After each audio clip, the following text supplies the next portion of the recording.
Welcome back to another video. Today we're going to discuss one of the most common questions I get when my clients are about to undertake a large renovation project, such as converting their single-family home to a multi-unit property.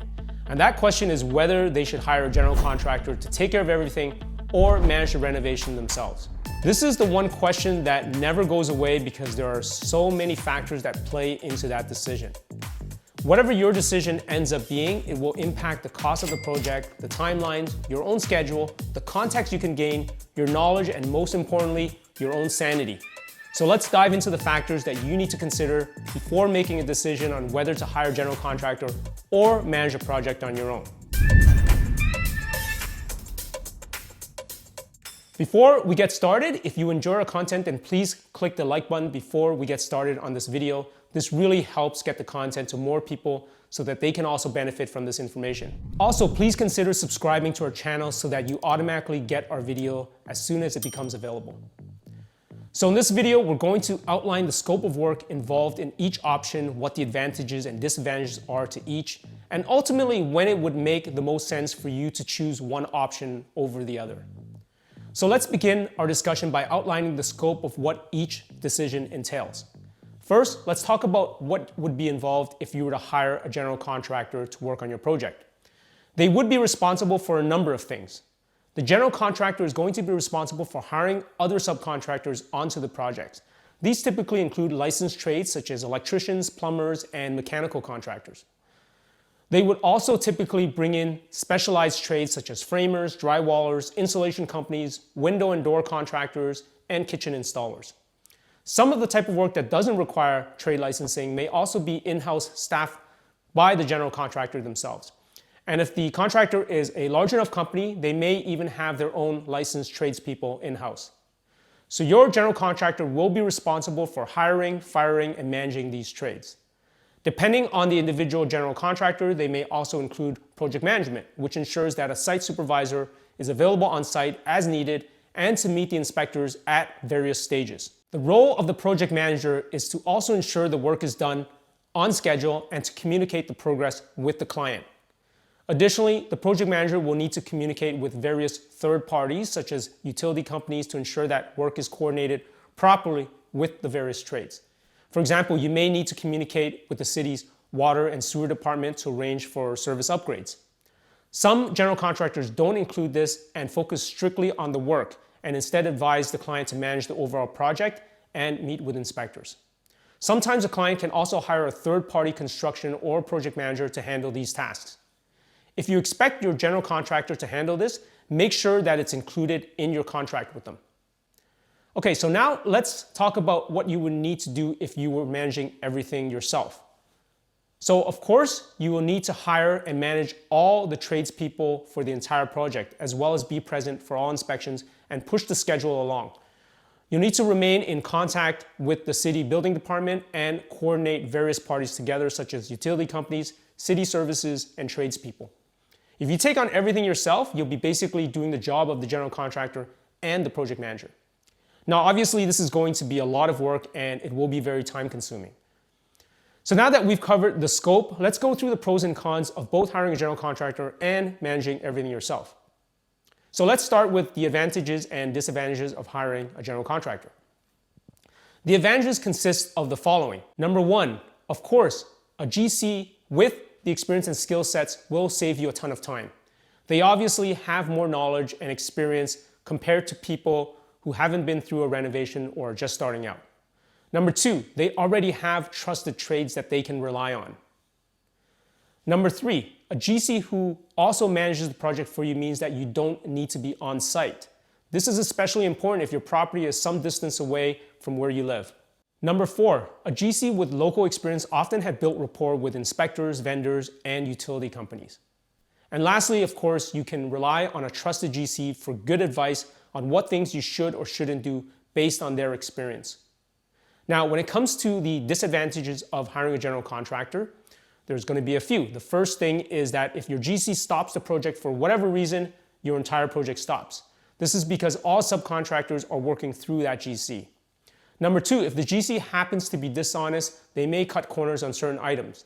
Now, of course, this can happen even if you manage the trades on your own, but it's less likely because you're dealing directly with the trades and there's one less person in the middle, so the chances are a little bit lower. Number 3, costs may be higher because they obviously have to make a living, so they will need to mark up the entire project by a certain percentage. Now, a higher price may not necessarily be the case in all situations. I'm going to explain that in a bit.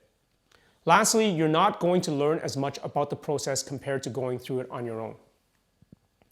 So now let's break down the pros and cons of managing the entire project on your own. The advantage of managing the whole project on your own is that, number 1, you are in control, and if there's any one trade that's causing problems, it's much easier to replace that trade than the entire general contractor for the whole project. Once the GC goes, all the trades go with them. Number 2, you may be doing a better job of quality control on certain small details that the GC may overlook because it's not a concern for them. These may include the level of finishes on certain components, such as cabinetry and trim work. Number 3, you might be able to save quite a bit of money by going directly to the trades because the markup by the general contractor is no longer there. But this might not necessarily be true in all cases, as we alluded to earlier, because a GC may have existing relationships with many trades where there may be cost advantages that you don't have access to, especially if you're starting out. Sometimes the additional cost of hiring a GC may be offset by special pricing that they have access to. So if you really want to save money, you need to contact a lot of trades and do your homework. And the cost savings may not happen until after you've worked with a trade at least once and trust has been built. These include things like having the right expectations on the work being done and paying them early and on time. Lastly, the single biggest advantage I feel regarding managing the project on your own is the education experience that you will gain. It doesn't matter how many books you read or how many YouTube videos you watch like this one, nothing beats working on an actual project. When it comes to the disadvantages of self-managing, number 1, of course, it's going to consume a huge amount of time. There's no question that you will need to determine if it's something that is worth your time.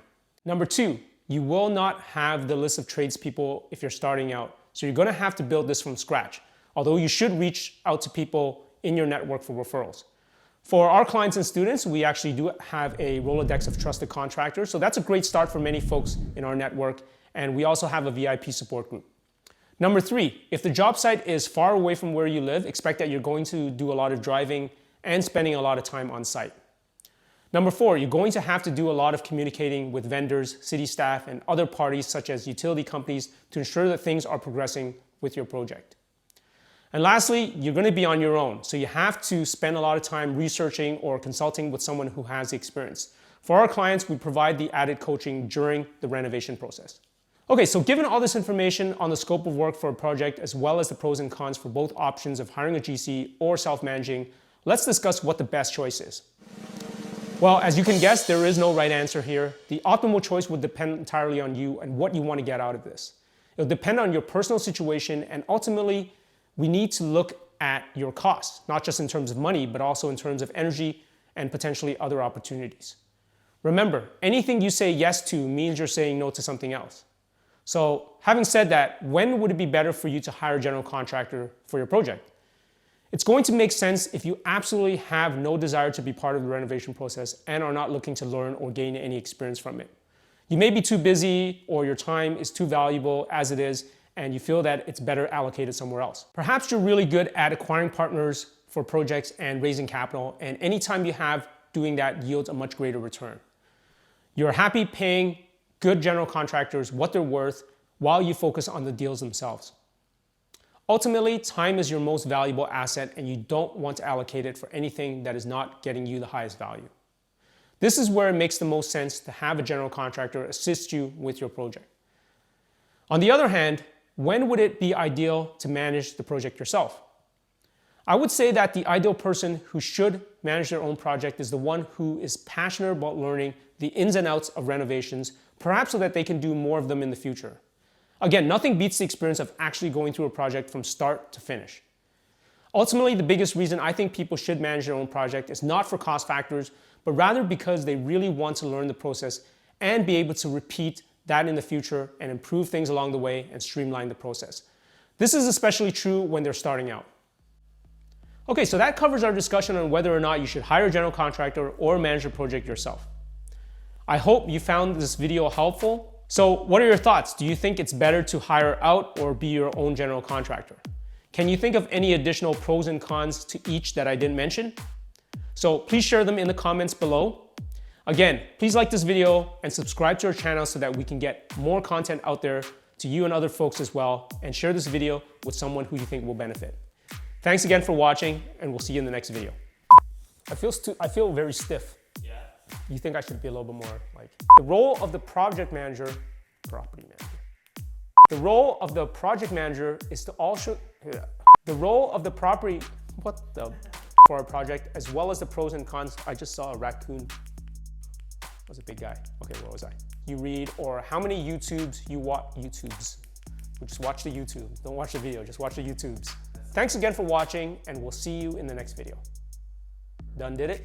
Hey guys, thank you so much for tuning in. If you want to learn more about investing in housing densification and how you can get involved, hit that subscribe button. I put together a beginner's guide and also a handy 8-point checklist that covers everything you need to know about adding a legal second suite. We cover important bylaw and building code requirements for cities in Ontario and all the design considerations you need to make to successfully complete your project. You can download that through the link in the description below. Until next time, to your success.